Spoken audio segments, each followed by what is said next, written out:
Okay, good day guys.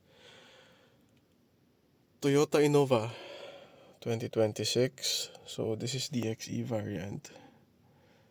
Ngayon, a few features missing. So yung side mirrors, parehong non-power fold.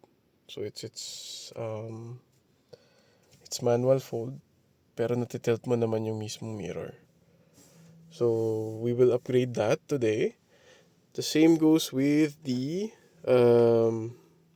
cruise control functionality. So hindi sinama ni Toyota. So yan, isama natin this year sa mga projects natin. And that's the first one that we will do on a series of upgrades that we will do for this project.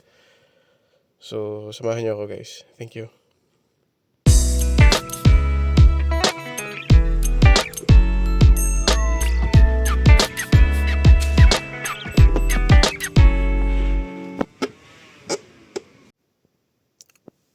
Okay, so yung side mirror na power fold and yung cruise control has been installed. So ayan siya. Medyo madilim lang, no?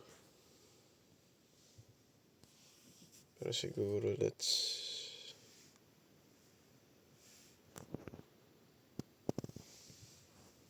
siya.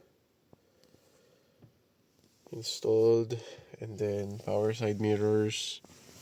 There's a switch here, pero para ma-check mo kung nag-automatic. So if you click that, it will open. And then click again, it will auto close. Okay. So ayan, for the cruise control, ayan, meron. Okay. Display currently 31 kilometers.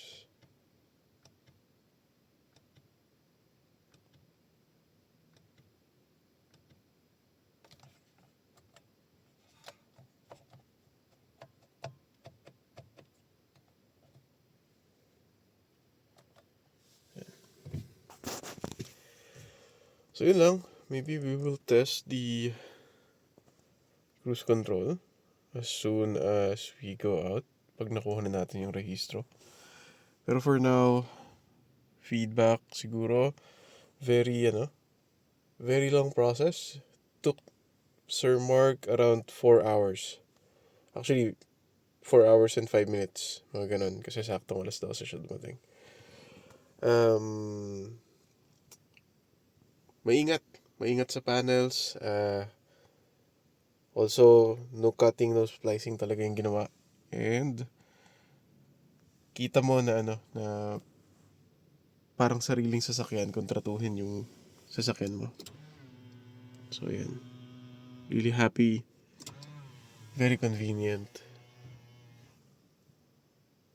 That's it guys. Thank you.